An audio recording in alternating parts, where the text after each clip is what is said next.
ഒരു ശ്രോതാവ് ലൈനിലുണ്ടെന്ന് നോക്കാം. ആരാണ്? ഹലോ. ഹലോ. ഹലോ, അസ്സലാമു അലൈക്കും വറഹ്മത്തുള്ളാ. വലൈക്കും സ്ലാം വറഹ്മത്തുള്ളാഹി വബറകാതുഹു. പീസ് റേഡിയോ അല്ലിജാബ ലൈവ് പ്രോഗ്രാമിലേക്ക് സ്വാഗതം. ആരാണ് വിളിക്കുന്നത്? ഞാന് കാവൂർ പഞ്ചായത്ത് ബാക്കാലൂർ നിന്നാണ്. ആ, പേര്? പേര് ഷർമദ് ഖാൻ എന്നെ പേര്. ഓക്കെ, ചോദിച്ചോളൂ.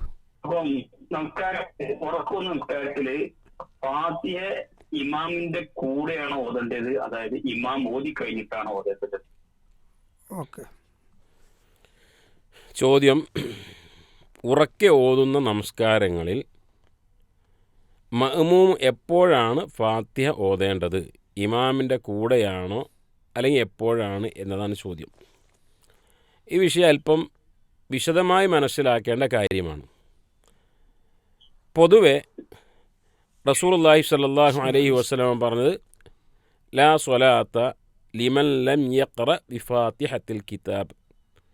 സൂറത്ത് ഫാത്തിഹ ഓതാത്തവന് നമസ്കാരം ഇല്ല എന്നാണ്. അതുകൊണ്ട് തന്നെ ഈ വിഷയത്തിൽ പണ്ഡിതന്മാർ പല കാഴ്ചപ്പാടുകൾ, പല അഭിപ്രായങ്ങൾ രേഖപ്പെടുത്തിയിരിക്കുന്നു. അതിലൊന്ന്, ഉച്ചത്തിൽ ഓതുന്ന നമസ്കാരമാകട്ടെ പതുക്കെ ഓതുന്ന നമസ്കാരമാകട്ടെ അവിടെയൊക്കെ തന്നെയും ഇമാം ഫാത്തിഹ ഓതൽ നിർബന്ധമാണ്. രണ്ട്, ഒറ്റയ്ക്ക് നമസ്കരിക്കുന്നൊരു വ്യക്തി, അദ്ദേഹം ഏത് നമസ്കാരമാകട്ടെ ഫാത്തിഹ ഓതൽ നിർബന്ധമാണ്. മൂന്ന്, പതുക്കെ ഓതുന്ന നമസ്കാരങ്ങളിൽ ളുഹർ, അസ്ർ പോലുള്ള നമസ്കാരങ്ങളിൽ ഇമാം ഫാത്തിഹ ഓതൽ നിർബന്ധമായതുപോലെ തന്നെ മഅ്മൂമും ഫാത്തിഹ ഓതൽ നിർബന്ധമാണ്. നാല്, മസ്ബൂക്കായി വരുന്ന ആളെ സംബന്ധിച്ചിടത്തോളം എന്ന് പറഞ്ഞാൽ ഇമാം വൈകി വരിക, ഇമാം ഒരു പക്ഷേ റുക്കോയിലായിരിക്കാം, അല്ലെങ്കിൽ റുക്കോയിൻ്റെ തൊട്ടടുത്തായിരിക്കാം. ആ സമയത്ത് ഇമാമിൻ്റെ കൂടെ നിന്ന് കഴിഞ്ഞാൽ പൂർണ്ണമായി ഫാത്തിഹ ഓതാൻ സാധിക്കുകയില്ല. അങ്ങനെയുള്ള ആളെ സംബന്ധിച്ചിടത്തോളം ഫാത്തിഹ ഓതൽ നിർബന്ധമില്ല. മറ്റൊന്ന്, ഉറക്കെ ഓതുന്ന നമസ്കാരങ്ങളിൽ ഒരു ഇമാം പണ്ഡിതന്മാർ നിർബന്ധമായും മഅ്മൂം ഓതണം എന്ന് പറയുന്നുണ്ട്. ഉറക്കെ ഓതുന്ന നമസ്കാരങ്ങളിൽ ഇമാമാകട്ടെ മഅ്മൂമാകട്ടെ ഫാത്തിഹ ഓതണം എന്നൊരു അഭിപ്രായം. എന്നാൽ അതേ വിഷയത്തിൽ മറ്റൊരു അഭിപ്രായം കൂടെയുണ്ട്. ഉറക്കെ ഓതുന്ന നമസ്കാരമാണ് എങ്കിൽ അവിടെ ഇമാം ഉറക്കെ ഓതണം, എന്നാൽ മഅ്മൂം ഫാത്തിഹ തന്നെ ഓതേണ്ടതില്ല. പ്രത്യേകിച്ച് ഇമാമിൻ്റെ ശബ്ദം കേൾക്കുന്നുണ്ട് എങ്കിൽ. മറിച്ച് അവിടെ ഇമാം ഫാത്തിഹ ഓതുമ്പോൾ അല്ലെങ്കിൽ സൂറത്ത് ഓതുമ്പോൾ മഅ്മൂം അത് ശ്രദ്ധിച്ച് കേൾക്കുകയാണ് ചെയ്യേണ്ടത് എന്നാണ്. അപ്പോൾ സ്വാഭാവികമായും ചോദിക്കും, ഈ നേരത്തെ ലാ സ്വലാത്ത ലിമൻ ലം യഖ്റ ബിഫാത്തിഹത്തിൽ കിതാബ്, ഫാത്തിഹ ഓതാത്തവന് നമസ്കാരമില്ല എന്ന് പറഞ്ഞൂലെ? ശരിയാണ്, പക്ഷേ അത് മറ്റുള്ള സന്ദർഭങ്ങളിലാണ്. എന്നാൽ ഇമാം ഉറക്കി ഓതുമ്പോൾ മഅ്മൂമിനെ സംബന്ധിച്ചിടത്തോളം ഫാത്തിഹ ഓതുകയല്ല വേണ്ടത്, മറിച്ച് അദ്ദേഹത്തെ ശ്രദ്ധിച്ച് കേൾക്കുകയാണ്. ആ വിഷയത്തിൽ വിശുദ്ധ ഖുർആൻ പറഞ്ഞു, വഇദാ ഖുരിഅൽ ഖുർആനു ഫസ്തമിഉ ലഹു അൻസിതു ലഅല്ലക്കും തുർഹമൂൻ. ഖുർആൻ ഓതപ്പെട്ട് കഴിഞ്ഞാൽ ഫസ്തമിഉ ലഹ്, നിങ്ങൾ അതിലേക്ക് ശ്രദ്ധിച്ച് കേൾക്കുക. വ അൻസിതു, നിങ്ങൾ നിശബ്ദരാകുക. ലഅല്ലക്കും തുർഹമൂൻ, നിങ്ങൾക്ക് റഹ്മത്ത് ചൊരിയപ്പെട്ടേക്കാം. ഇമാം അഹ്മദ് ബിൻ ഹംബൽ ഷെയ്ബാനി റഹ്മത്തുള്ളാഹി അലൈഹി യുടെയൊക്കെ അഭിപ്രായത്തിലും ഹദീസിൻ്റെ അടിസ്ഥാനത്തിലും അത് നമസ്കാരത്തെക്കുറിച്ച് അവതരിപ്പിക്കപ്പെട്ട ഒരു വിഷയത്തിലാണ് എന്നാണ്. അപ്പോൾ നമസ്കാരത്തിൽ അവിടെ മഅ്മൂം ഇമാമിനെ ശ്രദ്ധിച്ച് കേൾക്കുകയാണ് ചെയ്യേണ്ടത് എന്നാണ്.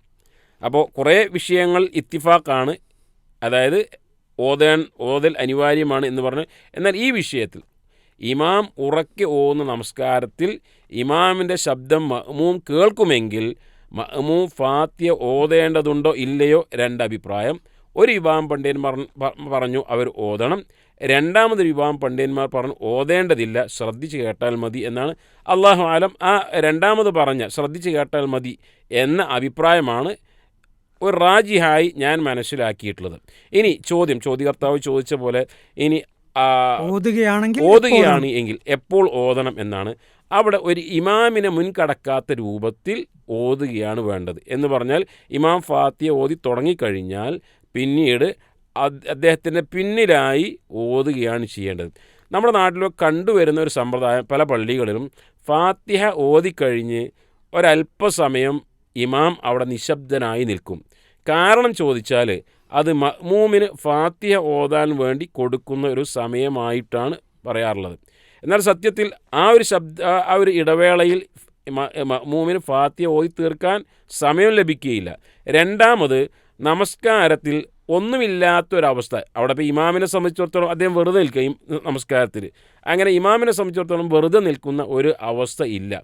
കാരണം അബൂ ഹുറൈറ റളിയല്ലാഹു അൻഹു റിപ്പോർട്ട് ചെയ്യുന്ന ഹദീസിൽ കാണുവാൻ സാധിക്കും, അദ്ദേഹം നബി സല്ലല്ലാഹു അലൈഹി വസല്ലമയോട് ചോദിച്ചു, നബിയെ, നിങ്ങളെന്താണ് നമസ്കാരത്തിൽ തക്ബീറത്തുൽ ഇഹ്റാമിന് ശേഷം ഇങ്ങനെ അല്പം നേരം മിണ്ടാതിരിക്കുന്നത്?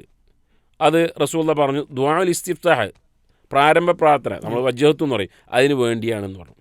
നേരെ മറിച്ച് നബി സല്ലല്ലാഹു അലൈഹി വസല്ലം ഫാത്തിഹ ഓതിക്കഴിഞ്ഞ് ഒരല്പസമയം മഅ്മൂമിന് ഫാത്തിഹ ഓതാൻ വേണ്ടി അവസരം നൽകി നിശബ്ദനായി നിന്നിരുന്നുവെങ്കിൽ, ഇവിടെ അബൂ ഹുറൈറ റളിയല്ലാഹു അൻഹു ചോദിച്ച പോലെ ഒന്നുകിൽ അദ്ദേഹമോ മറ്റ് ഏതെങ്കിലും സഹാബിമാർ, നബിയെ, നിങ്ങൾ ഫാത്തിഹ ഓതിക്കഴിഞ്ഞിട്ട് എന്താ അല്പസമയം നിശബ്ദനായി നിൽക്കുന്നത് എന്ന് ചോദിക്കുമായിരുന്നു.